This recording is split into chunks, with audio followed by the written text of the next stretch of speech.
Bismillahirrahmanirrahim. Assalamu alaikum. Welcome to another video channel, another video lecture for the Sargoda board book, and we are on the channel of BioKids, and we will discuss about the method of holozoic nutrition in this lecture, along with example of amoeba as well as along with the example of hydra. So in this lecture we will discuss these points. So now moving towards our lecture slide.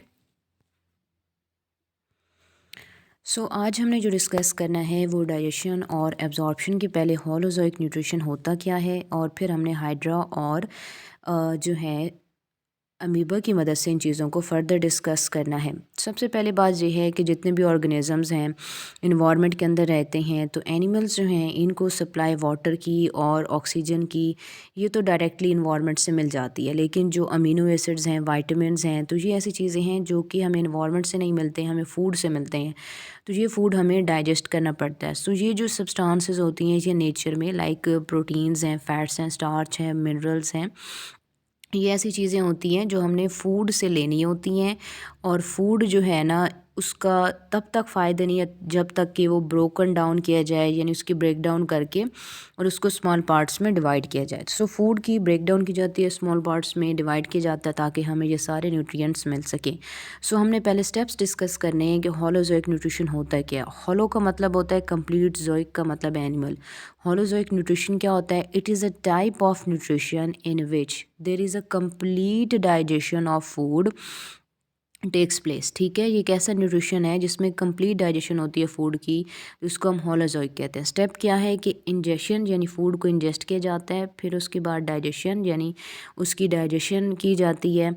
और digestion क्या होती है? Intra cellular भी हो सकती है, extra cellular भी हो सकती है। इंट्रा सेलुलर डाइजेशन का मतलब ये है जब डाइजेशन किसी सेल के अंदर हो रही होगी तो वो इंट्रा सेलुलर होगी, और जब डाइजेशन जो है वो बाहर किसी कैविटी में होगी, यानी स्टमक फॉर एग्जांपल हमारे अंदर, या लोअर ऑर्गेनिज्म में उनकी बॉडी कैविटी के अंदर होगी, गट कैविटी में, तो उसको हम एक्स्ट्रा सेलुलर कहते हैं। हमेशा ये याद रखिएगा। फॉर एग्ज़ाम्पल मैं आपको ह्यूमन की एग्ज़ाम्पल से समझा देती हूँ कि हमारी जब स्टमक के अंदर डाइजेशन हो रही होती है तो स्टमक एक कैविटी की तरह का स्ट्रक्चर है जहाँ एंजाइम रिलीज़ होते हैं, HCl जूस रिलीज़ होता है, तो वो डाइजेशन करता है एक्स्ट्रा सेलुलर। और जब वही मटेरियल हमारी सेल के अंदर जाता है फर्दर बॉडी के सेल्स के अंदर, वो उसको फर्दर ब्रेक डाउन करते हैं, तो वो इंट्रा सेलुलर डाइजेशन के अंदर आता है। ठीक है, तो एक्स्ट्रा सेलुलर और इंट्रा सेलुलर डाइजेशन हो गया। एब्जॉर्प्शन यानी एब्जॉर्प्शन मेनली हमारी जो है वो ब्लड की मदद से स्मॉल इंटेस्टाइन में होते हैं, फिर पूरी बॉडी के अंदर भेजे जाते हैं, तो हर एक रीजन को न्यूट्रिएंट जो है वो एब्जॉर्ब करने का मौका मिलता है। एसिमिलेशन यानी यूटिलाइजेशन, नया मटेरियल बना लेंगे, लाइक अमीनो एसिड से प्रोटीन का बनना, शुगर यूनिट से कार्बोहाइड्रेट्स का बनना, लिपिड ड्रॉपलेट से फैट्स का बनना। Egestion waste material. अब ये चीज़ आपने याद रखनी है कि एक होता है एक्सक्रीशन, एक होता है इजेशन। एक्सक्रीशन का मतलब है removal of waste material from the body, वो एक्सक्रीशन होता है। इजेशन में का मतलब ये है removal of undigested matter from the body, यानी जब फूड के लिए स्पेसिफाई हो जाएगा कि अनडाइजेस्टेड मैटर है, फूड है, अनडाइजेस्टेड फूड हो गया, तो वो जो है जब बॉडी से एलिमिनेट होगा तो उसको हम इजेशन कहते हैं। ये आपने याद रखना है। फिर उसके बाद हमारे पास एक पहली जो एग्ज़ाम्पल है वो डाइजेशन इन अमीबा की है। अमीबा प्रोटियस, आपका प्यारा अमीबा प्रोटियस, जो कि आप मैट्रिक में भी पढ़ चुके हैं, जो कि आप मल्टीपल क्लासेस में अब तक पढ़ चुके होंगे। सो अमीबा प्रोटियस होता क्या है? ये intra cellular mode of digestion को शो करता है। ठीक है, ये एक बहुत इंपॉर्टेंट MCQ है, दैट्स वाई इसको मैंने हाईलाइट किया हुआ है, यहाँ पे एनसर्कल किया हुआ है। इसके अलावा आप ये याद रखिएगा कि ये स्मॉल ऑर्गेनिजम्स पर फीड करता है। ये फ्रेश वाटर पॉन्ड्स या लेक्स में यानी झील और तालाबों में हो सकता है। अमीबा ऑर्गेनिक मैटर पर ही फीड करता है। फूड को लिया जाएगा, इंजेस्ट किया जाएगा पहले। जैसे ही ये फूड के कांटेक्ट में आता है तो इसको जो सीडोपोडिया होता है, सीडोपोडिया जो है ये बहुत इंपॉर्टेंट रोल प्ले करता है। जैसे यहाँ पर आपको नज़र आ रहा है कि ये सीडोपोडियम है, जैसे फूड के कॉन्टेक्ट में आएगा तो ये फूड को जो है वो सर्कल करने की कोशिश करेगा, उसको कवर करने की कोशिश करेगा। फिर उसके बाद ये इसके सराउंडिंग में इस तरह से कवरिंग करेगा, उसको अंदर की तरफ लेगा और फूड वैक्यूल बना के यहाँ सेल के बॉडी के अंदर भेज देगा।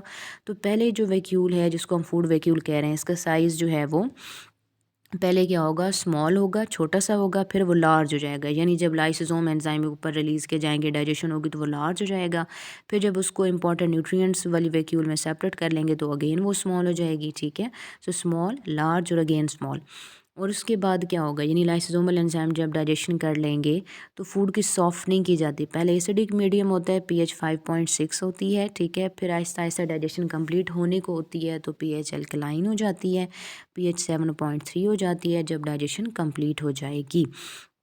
जब एक दफ़ा डाइजेशन कंप्लीट हो गई है तो फूड वैक्यूल सराउंड करेगी पूरी फाइन कैनाल, यानी पूरी इस बॉडी में से गुजरेगी और हर एक जो बॉडी रीजन होगा वहाँ से होती हुई तो सेल को न्यूट्रिएंट्स प्रोवाइड कर देगी।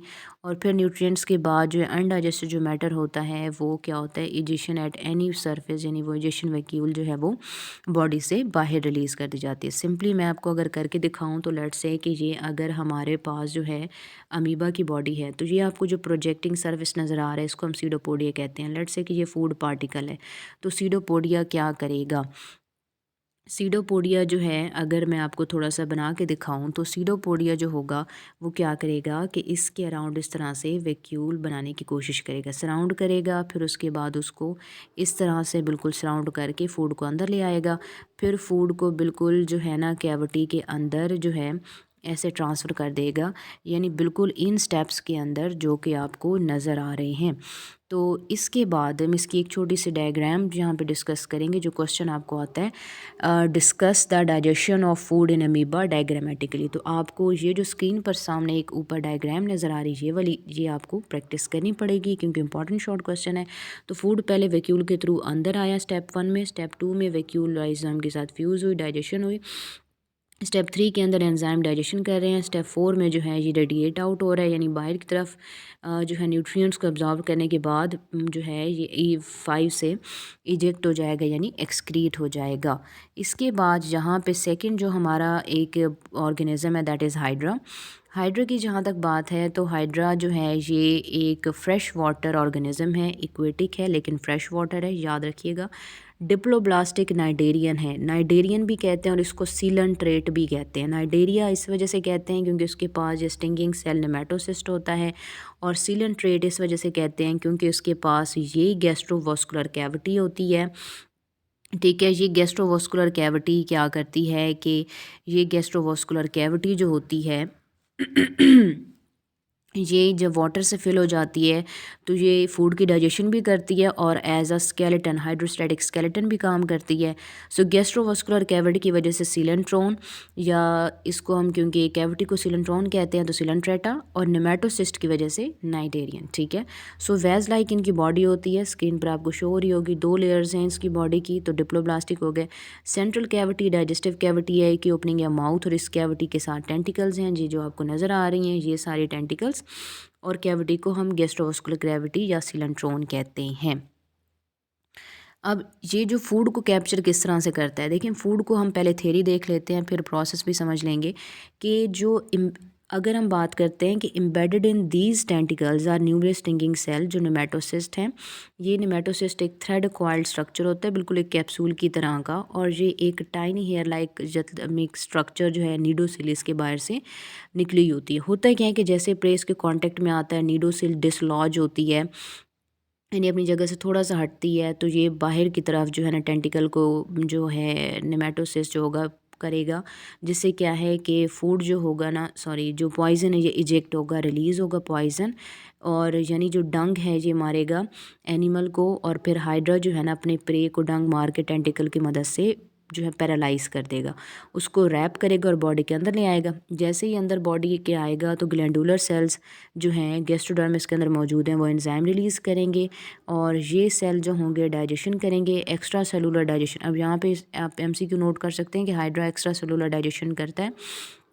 गैस्ट्रोडर्मल सेल्स जो हैं ये फ्लैजिलेटेड होते हैं, फिर बॉडी कैविटी में इनकी डाइजेशन करवा के और फिर फैगोसाइटिक एक्टिविटी करवा के डाइजेशन जब कंप्लीट हो चुकी होगी तो इनडाइजेस्टेड मैटर जो है वो वेस्ट मैटर होगा जो बॉडी से रिलीज़ कर दिया जाएगा। थोड़ा सा मैं आपको यहाँ पे भी समझा देती हूँ अगेन कि हमने ये कहा है कि ये नीडोसिल एक नीड की तरह, ये एक नीडल की तरह का स्ट्रक्चर है यहाँ पे जो बाहर होता है, ठीक है। और ये अंदर कॉइल्ड ट्यूब ये जो पड़ी है सामने ये मौजूद है। जैसे कोई चीज़ यहाँ पे आके टच करेगी और नीडोसिल को कॉन्टेक्ट इफेक्ट में आएगी तो ये सारी जो कॉइल ट्यूब है ये बाहर निकलेगी, थ्रेड बाहर निकलेगा, ठीक है। थ्रेड यहाँ से निकल के ऑर्गेनिज्म को लाइक फूड पार्टिकल है तो उसको ऐसे कॉइल कर लेगा। ये फॉर एग्जांपल अगर अंदर फूड पार्टिकल है, ठीक है, अगर अंदर फूड पार्टिकल है जिसको ट्रैप कर लेगा तो फिर इस ट्रैप करने के बाद कॉइल करने के बाद उस टेंटिकल को माउथ ओपन करेगा तो नीचे आ जाएगा और फूड को यहाँ पे जो है वो रिलीज़ कर देगा और टेंटिकल बाहर चली जाएगी। अब जब माउथ ओपन हुआ था तो पानी भी अंदर आएगा, ठीक है, वाटर भी अंदर आ गया, टेंटिकल अंदर आके फूड को यहाँ पे छोड़ गई है, ये जो फूड पार्टिकल है इसको जहाँ पे, और फिर डाइजेशन जो है गैस्ट्रोडर्मल के जितने भी सेल्स हैं यानी इसकी लाइनिंग के जो सेल्स होंगे, ये जो यहाँ पे सेल सारे मौजूद हैं, ये सारे सेल एंजाइम रिलीज़ करेंगे, यहाँ पे डाइजेशन हो जाएगी एक्स्ट्रा सेलुलर यानी इस कैविटी में। फिर फूड जो है जो न्यूट्रिएंट होंगे वो ट्रांसफ़र किए जाएंगे और वेस्ट मटेरियल यहीं से बॉडी से एक्सक्रीट किया जाएगा। यहाँ से आपको जो है हाइड्रा के टॉपिक से आपको मोस्ट इंपॉर्टेंट जो है एमसीक्यूज़ आते हैं तो ये आपने याद रखना है कि प्रेग का नाम डेफनिया या साइक्लोप हो सकता है। नीडोसिल जो है ये इसकी ओपनिंग है जिसको जैसे ही ट्रिगर करेंगे तो बाहर रिलीज़ होगा। नेमेटोसिस्टिंगिंग सेल है, गैस्ट्रोवास्कुलर कैविटी ही है, इसको एंट्रोन भी कहते हैं, ये डिप्लोब्लास्टिक नाइडेरियन है। तो इस तरह के आपको एमसीक्यू आ सकते हैं। That was about the topic of holozoic nutrition with example of amoeba and hydra. I hope that all of you have understood this topic. For the next topic, till then, good luck, wish you all the very best.